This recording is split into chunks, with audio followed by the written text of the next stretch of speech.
혹시 오늘도 그 알람 소리에 겨우 몸을 일으키지 않으셨어요? 커피를 막 쏟아부어도 머릿속은 뿌옇고 점심만 먹으면 집중력이 그냥 와르르 무너져서 나는 왜 이것밖에 안 될까 이렇게 자책한 적 없으신가요? 아마 대부분의 현대인들이 매일 겪는 딜레마일 겁니다. 더 잘하고 싶은데 몸이랑 마음이 안 따라주는 그 답답함이요.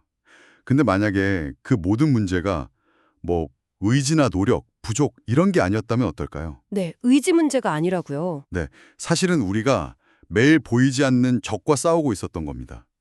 바로 우리 뇌 안에 있는 고유한 생체 시계, 그 거대한 흐름과 말이죠. 뇌의 시계랑 싸우고 있었다니? 생각해보면 우리는 늘 시간을 어떻게든 정복하려고 하잖아요. 24시간을 분 단위로 쪼개서 쓰려고 하고요. 맞습니다. 그게 바로 우리가 시계로 재는 물리적인 시간, 크로노스죠. 하지만 우리 뇌는요, 크로노스가 아니라 완전히 다른 시간의 법칙을 따릅니다. 바로 카이로스. 그러니까 의미와 기회의 시간입니다. 뇌과학이 밝혀낸 아주 놀라운 사실이 이 카이로스가 우리 몸속의 파도처럼 실제로 존재한다는 거예요. 우리 뇌는 무슨 24시간 일정한 전력을 공급하는 공장이 아닙니다. 공장이 아니라 파도와 같다. 그게 어떤 의미인가요? 뇌의 에너지가 하루 동안 계속 밀려왔다가 또 밀려가기를 반복해요. 어떤 시간에는 분석적 사고의 파도가 가장 높게 치솟고 또 어떤 시간에는 창의력의 파도가 또 어떤 때는 그냥 모든 걸 멈추고 쉬어야 하는 썰물 시간이 찾아오죠. 그네 밀 때 타이밍 딱 맞추면 작은 힘으로도 높이 올라가잖아요. 네네, 그쵸. 근데 타이밍이 어긋나면 아무리 애를 써도 소용없고요. 그게 바로 공명의 원리입니다.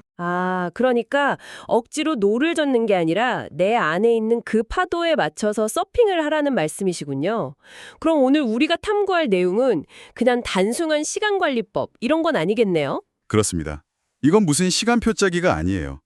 당신의 뇌 속에 흐르는 에너지의 파도를 읽고 그 위에 올라타서 최소한의 노력으로 최대의 성과를 내는 뇌 서핑 가이드, 여기에 가깝죠. 지금부터 억지로 쥐어짜는 하루를 끝내고 자연스럽게 흘러가면서 성과를 내는 그 하루의 비밀을 함께 파헤쳐 보겠습니다. 좋습니다. 그럼 그 서핑의 시작, 하루의 문을 여는 아침 7시부터 9시. 이 사이의 파도는 어떤 모습인가요? 대부분의 사람들은 눈 뜨자마자 스마트폰부터 확인할 텐데요. 바로 그 지점이 하루 전체의 방향을 결정하는 분기점입니다. 저는 이 시간을 침묵의 캔버스라고 부르거든요. 밤새 글림프 시스템이라고 뇌의 청소부가 활동하면서 전날 쌓인 독소랑 노폐물을 아주 깨끗하게 치워냈어요. 지금 당신의 뇌는 아무것도 그려지지 않은 그냥 새하얀 캔버스 그 자체인 거죠. 그래서 아침에 이메일부터 확인하면 하루 종일 정신이 없었던 거군요. 이미 남의 생각들, 자극적인 뉴스들로 제 캔버스가 더러워져서 제가 그릴 그림을 그릴 공간이 아예 없었던 거네요? 정확합니다. 그건 깨끗한 캔버스에 먹물을 그냥 들이붓는 행위고요. 뇌에 인지적 과부하라는 폭격을 가하는 것과 같습니다. 로마 황제 마르쿠스 아우렐리우스가 그 치열한 전쟁터에서도 아침만큼은 꼭 혼자만의 시간을 가지면서 명상록을 썼던 이유가 바로 여기에 있어요. 세상의 파도가 나를 덮치기 전에 내면의 고요한 파도를 먼저 마주하는 거죠. 이때 1시간 집중은 밤 11시에 3시간과 맞먹는 효율을 가집니다. 오전 9시부터 12시, 이 시간대의 파도가 가장 크고 중요한 파도라고 할 수 있겠죠? 맞습니다. 하루 중 가장 강력한 몰입의 파도가 밀려오는 시간입니다. 기상 후 한 3, 4시간이 지나면 심부 체온이 오르면서 뇌의 인지 기능이 정점에 달하거든요. 소위 말하는 딥워크에 가장 쉽게 빠져들 수 있는 골든타임이죠. 그런데 많은 사람들이 이 황금 시간대에 이메일 확인하거나 자잘한 행정 업무를 처리하곤 하죠. 저부터도 그런데요. 그게 바로 페라리를 타고 동네 마트에 장 보러 가는 것과 똑같습니다. 아까운 엔진을 그냥 낭비하는 거죠. 사람은 하루에 내릴 수 있는 결정의 총량이 정해져 있는데 이걸 의사결정 피로라고 합니다. 중요하고 어려운 결정, 가장 머리를 많이 써야 하는 핵심 과제는 바로 이 파도 위에서 처리해야 합니다. 근데 가장 어려운 일을 아침에 하려니까 부담스러워서 자꾸 미루게 될 때도 많아요. 시작이 너무 힘들달까요? 그럴 땐 해밍웨이의 조언을 떠올려 보세요. 가장 진실된 문장 하나를 아침에 써라. 거창한 목표 대신에 오늘 끝내야 할 가장 중요한 일의 가장 작은 첫 단계, 그것만 이 시간에 시작하는 겁니다. 일단 파도 위에 올라서기만 하면 그 다음부터는 파도가 당신을 이끌어줄 겁니다. 와, 오전 내내 그렇게 페라리를 몰고 나면 정말 에너지가 바닥날 것 같은데요. 점심시간에 샌드위치 하나로 버티는 게 과연 다음 경주를 위한 올바른 정비 전략일까요? 아주 날카로운 지적이십니다. 뇌과학적인 관점에서 보면요. 점심시간은 단순한 식사가 아니라 호르몬의 교대식입니다. 오전 내내 우리를 달리게 한 성취감의 도파민과 긴장감의 노르아드레날린, 이 뜨거운 엔진을 잠시 끄고요. 안정감의 세로토닌이라는 냉각수를 채워 넣어야 하는 시간이죠. 그런데 책상에서 모니터를 보면서 급하게 점심을 때우는 건 엔진을 끄기는커녕 오히려 과열시키는 행위겠군요. 그렇죠. 뇌에게 쉬지 마, 계속 달려 라고 채찍질하는 것과 같아요. 오후 번아웃의 가장 큰 원인입니다. 이 시간에는 의식적으로 모든 걸 차단해야 합니다. 햇볕을 쬐면서 잠시 걷고 음식을 천천히 음미하는 행위가 세로토닌 분비를 직접적으로 촉진하거든요. 제2의 뇌인 장을 편안하게 해주는 것도 중요하고요. 이때의 휴식은 낭비가 아니라 오후라는 이막을 위한 가장 중요한 전략적 후퇴입니다. 그렇게 전략적으로 쉬어도 꼭 찾아오는 불청객이 있죠. 바로 식곤증이요. 오후 1시에서 4시 사이 이 나른함의 파도는 피해야 하는 건가요? 아니면 이것도 타야 하는 건가요? 좋은 질문입니다. 그 나른함과 싸우지 마세요. 그건 에너지를 보존하려는 인간의 본능적인, 뭐랄까, 진화 심리학적 유산, 즉 자연스러운 썰물의 시간입니다. 사실 이때 뇌는 겉으로 보이는 것과는 달리 아주 중요한 일을 하고 있어요. 오전에 입력된 수많은 정보들을 제자리에 정리하고 연결하는 기억의 통합 과정이죠. 멍때리대가 정말 뇌에 도움이 된다는 게 신기해요. 그냥 시간 낭비라고 생각했는데 사실은 뇌가 백그라운드에서 열심히 일하고 있었던 거군요. 맞습니다. 이때 뇌의 기본 설정 상태인 DMN이라는 게 활성화되면서 뇌의 캐시 메모리를 비우고 무작위로 과거의 기억과 미래의 계획을 연결해 봅니다. 샤워하다가 갑자기 기가 막힌 아이디어가 떠오르는 유레카 순간이 바로 이 과정에서 탄생하죠. 15분에서 20분 정도의 짧은 낮잠, 파워냅이 가장 좋고요. 그게 어렵다면 멍하니 창밖을 보는 것만으로도 충분합니다. 이건 게으름이 아니라 오후의 창의력을 결정짓는 신성한 게으름입니다. 그렇게 뇌가 재정비되고 나면 다시 시동을 걸어야 할 텐데 가끔 시동이 잘 안 걸릴 때가 있어요. 오후 4시쯤에요. 그때 쓸 수 있는 일종의 부스터 같은 게 있을까요? 아주 독특하지만 효과적인 의식이 있습니다. 바로 귀 10초 당기기입니다. 귀를 당기는 것만으로요. 솔직히 좀 미신처럼 들리기도 하는데요. 이게 혹시 몸의 감각으로 정신을 조작한다는 체화된 인지와 관련이 있는 건가요? 정확히 보셨습니다.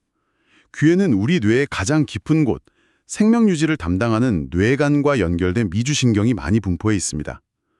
귀를 부드럽게 당기고 마사지하는 건 마치 꺼져가는 보일러의 스위치를 다시 켜는 것과 같아요. 이 10초의 물리적 행위가 뇌에 휴식 끝, 다시 시작이라는 강력한 재시동 신호를 보내는 거죠. 그 마감 효과라는 게 그냥 심리적인 게 아니라 호르몬 차원의 문제였군요. 퇴근을 앞둔 오후 4시에서 6시 사이에 오히려 집중력이 폭발할 때가 있는데 이것도 그런 원리인가요? 그렇습니다. 마감 시간이 다가오면 우리 뇌에서는 노르아드레날린이라는 전투 호르몬이 분비됩니다. 해가 지기 전에 사냥감을 잡아야 했던 수렵채지 시절의 그 절박함이 우리 유전자에 남아서 마감 직전에 초인적인 힘을 발휘하도록 설계된 거죠. 경제학의 희소성의 원리칙처럼 남은 시간이 부족하다는 인식이 오히려 효율을 극대화하는 겁니다. 이 시간에는 이것만 끝내고 간다는 명확한 목표 하나에 집중하는 게 가장 효과적입니다. 드디어 퇴근이네요. 지친 몸을 이끌고 저녁에 운동하는 게 정말 효과가 있을까요? 그냥 쉬고 싶을 때가 더 많은데요. 저녁 운동의 진짜 목적은 칼로리 소모가 아니고요. 스트레스로 찌든 뇌를 씻어내는 정신적 샤워에 있습니다. 하버드 의대의 존 레이티 교수는 운동이 뇌세포를 위한 비료, 즉 BDNF라는 신경 성장 물질을 생성한다고 증명했습니다. 땀을 흘리면서 심박수를 높이면 뇌는 이제 생존을 위한 싸움은 끝났구나라고 인식하면서 하루 종일 켜져 있던 스트레스 모드를 강제로 종료시킵니다. 운동이 스트레스 호르몬을 씻어낸다는 비유가 정말 와닿네요. 단순히 몸을 움직이는 게 아니라 하루 동안 쌓인 감정의 독소를 빼내는 과정이군요. 그 후에 저녁 식사는요? 저녁 식사는 다시 한번 안정 호르몬인 세로토닌을 충전하고 하루라는 긴 문장에 완벽한 마침표를 찍는 의식입니다. 나 자신을 대접하는 따뜻한 식사를 통해서 뇌에게 이제 정말 모든 것이 끝났다는 안도감을 주는 거죠. 배부르고 나른해서 그냥 TV나 보면서 쉬고 싶은 저녁 8시. 그런데 많은 사람들이 그냥 흘려보내는 이 시간에도 특별한 비밀이 숨어 있다고요. 네, 뇌과학자들이 이 시간을 제2의 골든타임이라고 부릅니다. 낮 시간의 몰입이 생존을 위한 것이었다면 이 시간의 몰입은 오직 나 자신의 성장을 위한 시간이기 때문이죠. 아주 흥미로운 사실은요. 잠들기 한두 시간 전에 학습한 지식은 수면 중에 뇌의 해마를 통해서 장기 기억으로 전환될 확률이 가장 높다는 겁니다. 와, 그러니까 낮에는 생존을 위해 일하고 밤에는 성장을 위해 공부하라는 거네요? 이 시간에 하는 투자가 복리로 돌아온다는 말이 무섭게 들리는데요. 맞습니다. 이 시간에 읽은 책 한 줄, 공부한 외국어 단어 하나가 자는 동안 뇌에 깊이 각인됩니다.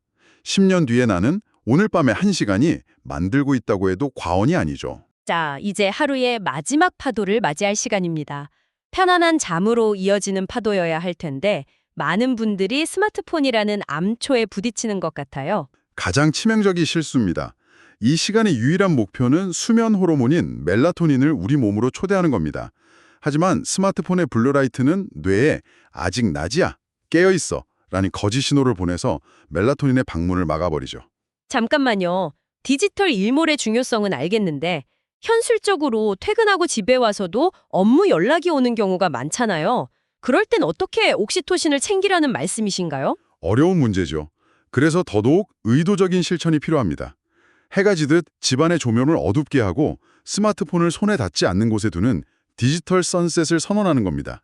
그리고 그 빈 시간을 옥시토신, 즉 사랑과 유대감의 호르몬으로 채워야 합니다. 가족과의 대화, 반려동물과의 교감, 따뜻한 물로 하는 목욕 같은 활동들이요. 덴마크의 휘게 라이프 스타일이 바로 이런 원리입니다. 이런 이완의 의식 없이는 깊은 파도, 즉 깊은 잠에 들기 어렵습니다. 마지막으로 밤 11시부터 시작되는 수면 시간입니다. 잠은 죽어서 자라는 말도 있는데 이 말이 얼마나 위험한지 정리해 주시죠. 그 말은 뇌과학적으로 가장 무지하고 위험한 말입니다. 우리가 잠든 사이에 뇌는 하루 중 가장 바쁘게 움직입니다. 글림프 시스템이 작동해서 뇌 척수액이 뇌 구석구석을 흐르면서 낮 동안 쌓인 노폐물과 독소들을 물리적으로 청소하는 유일한 시간이니까요. 결국 잠은 하루의 끝이 아니라 다음 날을 위한 가장 중요한 시작인 셈이네요. 그렇습니다.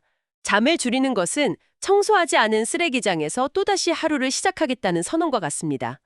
7시간 이상의 충분한 수면은 게으름이 아니라 내일을 위한 가장 적극적인 투자이자 필수적인 생명 유지 활동입니다. 와, 오늘 정말 완벽한 하루 서핑 가이드를 들어봤는데 솔직히 이걸 전부 지키기는 좀 부담스러울 수도 있을 것 같아요. 물론입니다. 그래서 가장 중요한 말씀을 드리고 싶습니다.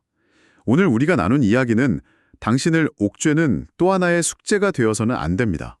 이 루틴의 핵심은 완벽한 준수가 아니라 흐름에 대한 이해입니다. 흐름에 대한 이해요. 네, 내 몸 안에는 고유한 파도가 있다는 이 사실을 아는 것만으로도 인생이 달라집니다. 파도의 존재를 아는 사람은 물에 빠져서 허우적대지 않아요. 잠시 균형을 잃더라도 다시 파도 위에 올라탈 방법을 찾게 되죠. 노자가 말한 무의자연이 바로 이것 아닐까요? 억지로 싸우는 삶을 멈추고 내 안의 리듬을 존중하고 그 흐름에 몸을 맡기는 겁니다. 흐름을 이해하는 것. 그런데 사람마다 그 파도의 모양이 조금씩 다르지 않나요? 소위 아침형 인간, 저녁형 인간처럼요. 물론입니다. 오늘 말씀드린 시간은 평균적인 뇌의 리듬이에요. 스스로를 올빼미형이라고 생각하는 분들은 이 시간대를 한 두세 시간 뒤로 미뤄서 자신에게 맞게 적용해 볼 수 있습니다.